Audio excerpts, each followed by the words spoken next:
Subscribe to our channel. Footing du matin.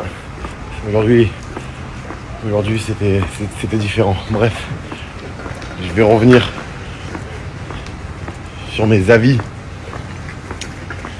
sur mes pensées qui m'appartiennent bien évidemment. Encore une fois, je le répète, je n'ai jamais connu ce coach, Marcelino. Juste, je constate et je vois comme tout le monde. Et comme tout le monde, je donne mon avis. Et aujourd'hui, encore une fois, j'ai eu la chance de faire des très jolis clubs, dont Valence. Il est passé par Valence. J'ai eu la chance de jouer contre lui. À l'époque, son attaque m'avait bien fait chier avec un très très bon duo devant, Soldado et Bakambu. Mais il a eu beaucoup de problèmes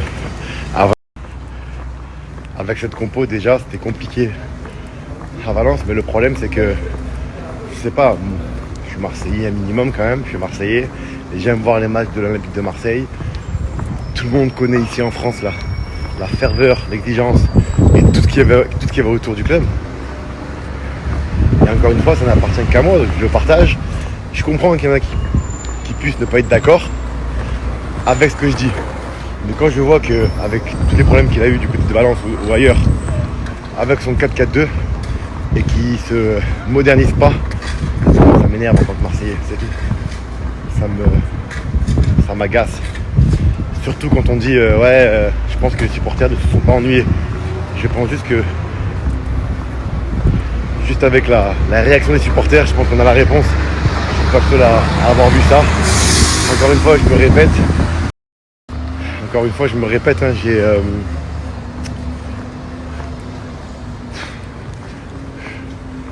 je me fais chier. Ce week-end encore. Donc quand on me dit ou quand j'entends certaines personnes me dire j'ai pris du plaisir, ils auraient dû gagner. Franchement, sincèrement, il y a deux solutions sur ce que vous dites. Soit vous voulez vraiment être contraire à tout le monde sur vos propos pour avoir des débats et que ça parle. Je peux comprendre. En tout cas ça, je mange pas de ce pain-là, perso. Ou sinon, vous n'avez pas vu le match. Il y a deux solutions, ces deux-là, c'est tout. Mais qu'après, ou sinon la troisième, mais ça m'étonnerait fortement et que je me dois de respecter tout le monde. La troisième, c'est vous ne connaissez rien au football. Voilà. Bien évidemment, je dis pas que j'ai la science infuse et que je suis un phénomène. Mais je vous dis sincèrement, avec toutes les vagues toulousaines et les loupés toulousains sur ce match nul, pour moi c'est mignon. Tu peux avoir la possession, tu peux pousser encore. Tu pousses, t'es au Vélodrome. Tu joues contre Toulouse, c'est le minimum. T'as eu quoi comme action concrète? Sincèrement, t'as eu quoi? T'as eu la tête de Rongier? Est-ce que pour toi, sincèrement, c'est une action? Voilà, il a dévié. Quand bien même, pour moi, c'est the capitaine. C'est l'un de mes joueurs préférés du côté de l'Olympique de Marseille. Je parle pas de ce joueur, je parle de l'action et de la déviation.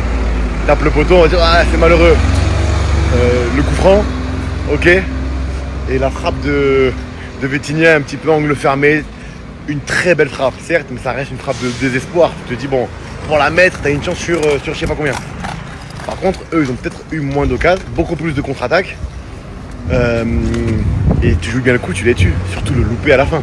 Même à un moment donné, quand il y a eu hors-jeu, ils ont réussi à taper la barre. Incroyable, incroyable. Enfin bref, en tout cas... Bonjour. C'est ça, mon nom c'est ça, monsieur le footballeur. Non, ça va. Merci, vous aussi. Il m'a coupé dans mon élan. Je sais plus ce que je voulais dire. Après aujourd'hui, je suis passé consultant, je donne mon avis, mes points de vue. Il faut savoir que je regarde presque tous les matchs. Et il se peut que parfois, je suis loin d'être... j'ai loin de là cette prétention de dire que je suis le meilleur des analystes et tout ce qui va avec. Mais pour ce coup-là, je suis quasi sûr, parce que depuis le début, je vous l'ai dit. Et ce que je dis depuis le début, ça commence à se confirmer. Je dis juste qu'il va falloir changer de compo et tout ce qui va avec. Voilà. C'est tout. Après, je pars du principe, je suis pas entraîneur. Je donne encore une fois mon avis. Tu sais, quand tu donnes ton avis, j'ai l'impression qu'il n'y a pas tout le monde qui peut donner son avis aujourd'hui. Mais je la donne quand même, je m'en bats les couilles. Je vais rester comme je suis. Jamais je me mordrai la langue. Mais je pars du principe, je sais pas, demain je suis entraîneur. Je reviens sur Unai. Je peux parler de Harit, je peux parler de Ndiaye, je peux parler de qui vous voulez. Tu viens, tu me dis je fais mon 4-4-2, je le mets à gauche. Il fait pas les efforts, je le dégage et je le mets à la cave. Moi perso, je suis pas d'accord. Et c'est pas comme ça que tu mets tes joueurs en confiance. Point barre. À un moment donné, quand tu vois que ça marche pas, tu te démerdes pour mettre tes joueurs dans les meilleures conditions et de les mettre, de les optimiser au maximum. C'est tout.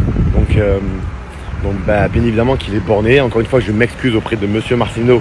La personne, j'en veux pas à la personne, mais à sa tactique et à son coaching, je suis pas fan du tout. C'est tout. Et bien évidemment, j'ai l'impression de me justifier. Je ne me justifie surtout pas. Juste, j'apporte du soutien et de la précision dans ce que je dis. Avec une touche de cheveux sur la langue pour que vous compreniez bien que je m'en de ce qu'on pense de mes avis.